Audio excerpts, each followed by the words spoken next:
Урматтуу Озодбек Ахмадович, маданият тармагы эки боордош элдин кылымдардан бери келаткан достук байланыштарын ого бетер чыңдайт.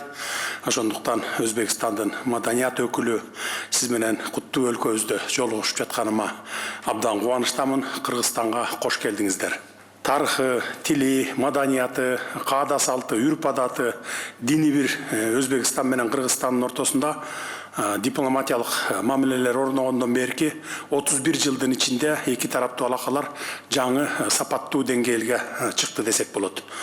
Менин Өзбекстан Республикасына болгон мамлекеттик сапарымдын алкагында Кыргыз Республикасынын Өзбекстандагы маданият күндөрү Ташкент, Бухара шаарларында болуп өткөнүн жакшы билесиз. Ошондо менин жана Өзбекстан Республикасынын урматтуу президенти Шавкат Миромонович Мирзиёевдин катышуусундагы Кыргыз Өзбек достук аттуу гала концерт жогорку деңгээлде өтүп, эки өлкөнүн искусство чеберлери өнөрлөрүн көрүүчүлөргө тартуулап, эки элдин достугун даңазалашкан эле. Ошондой эле маданият күндөрүнүн алкагында көргөзмөлөр жана кыргыз кинолору тартууланып, өзбек боордоштор тарабынан жылуу кабыл алынган.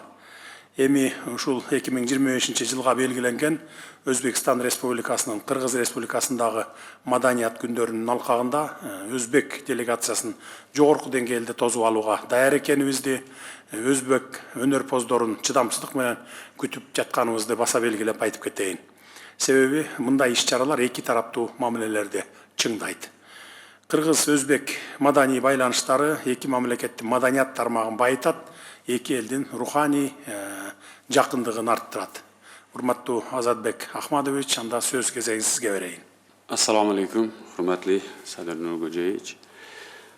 Eng avvalo sizga shaxsan O'zbekiston prezidenti hurmatli Shavkat Miromonovichni qaynoq iliq salomlarini yetkazmoqchiman va shu bilan birga mehmondo'st Qirg'izistonda bo'lish va yuksak mukofot Qirg'iz Respublikasi xalq artisti unvonini olish men uchun juda katta sharaf va shu bilan birga aytamanki, bu mukofot men uchun Qirg'iz xalqi oldidagi mas'uliyatimni ham oshiradi va bundan keyin ijodkor sifatida bir san'atkor sifatida, qo'shiqchi sifatida Qirg'iz xalqiga birdek o'zbek xalqiga qanday xizmat qilgan bo'lsam, xuddi shunday xizmat qilishga va'da beraman va buning uchun tayyorman. Va bu yuksak e'tirof uchun yana bir karra sizga alohida minnatdorligimni qabul qilasiz. Bu mukofot nafaqat meni quvontiradi, balki o'ylaymanki, ikkita xalq, o'zbek xalqi va qirg'iz xalqini do'stligi uchun yanada mustahkamlashga xizmat qiladi.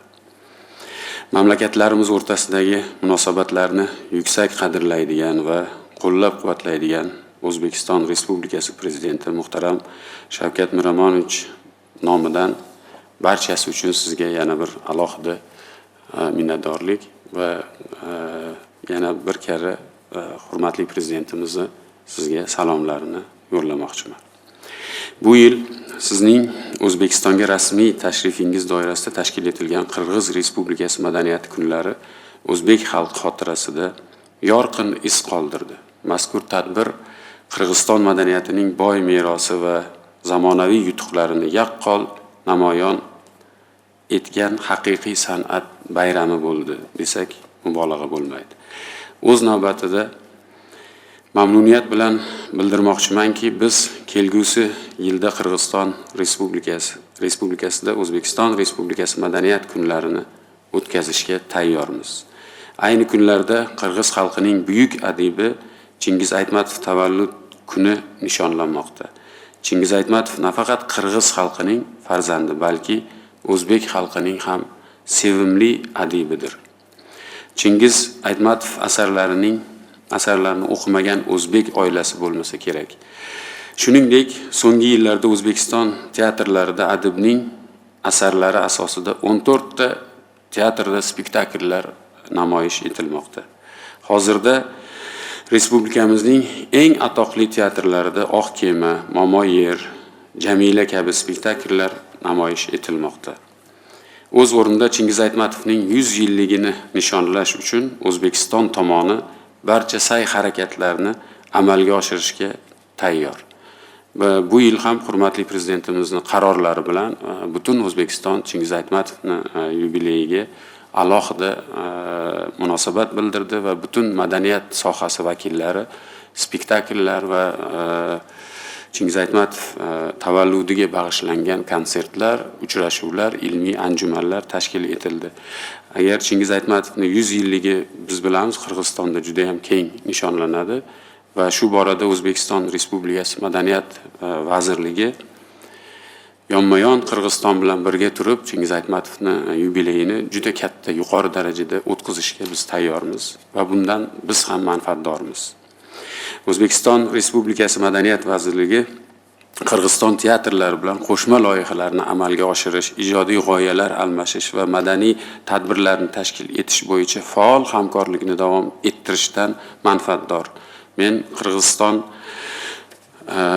xalq artisti sifatida aynan yuqorida aytgan barcha Qirg'iziston Respublikasini madaniyat sohasidagi barcha islohotlarida, faoliyatlarida O'zbekistonni bugun erishayotgan yutuqlari yoki O'zbekistonni kecha bosib o'tgan kamchiliklari va barchasida umuman Qirg'iziston Respublikasi Madaniyat vazirligi bilan yonma-yon turib, xuddi bitta xalqqa xizmat qilgandek xizmat qilishga tayyormiz. Siz uchun katta rahmat. Rahmat, урматтуу Озодбек Ахматович, сизди менин жарлыгыма ылайык маданият жана искусство чөйрөсүндө Кыргыз Республикасы менен Өзбекстан Республикасынын ортосундагы достукту жана да кызматташтыкты чыңдоого кошкон олуттуу салымыңыз үчүн арзыган Кыргыз Республикасынын эл артисти деген ардак наам менен сыйладым сизди. Сизди сыйлыгыңыз менен чын дилимден куттуктаймын. Кыргыз өзбек элдеринин маданий гуманитардык алакаларын мындан ары тереңдетүү жана өркүндөтүү максатында ушул жылдын 15 декабрында Токтогул Сатылганов атындагы Кыргыз улуттук филармониясында сиздин жана Кыргыз өзбек искусство чеберлеринин катышуусундагы музыкалык кече жогорку деңгээлде өтөрүнө бекем ишенемин. Эки элдин маданиятын байытууга арналган чыгармачылыгыңыз арта берсин, дагы бир жолу сыйлыгыңыз кут болсун. Менин коллегам Шавкат Миромоновичке менин жылуу ысык саламымды жеткизе барасыз. Маданият жана искусство чөйрөсүндө Кыргыз Республикасы менен Өзбекстан Республикасынын ортосундагы достукту жана кызматташтыкты чыңдоого кошкон олуттуу салымы үчүн Өзбекстан Республикасынын маданият министри Назарбеков Озодбек Ахмадовичке Кыргыз Республикасынын эл артисти ардакнамы ыйгарылсын. Кыргыз Республикасынын президенти Жапаров Садыр Нуркожоевич.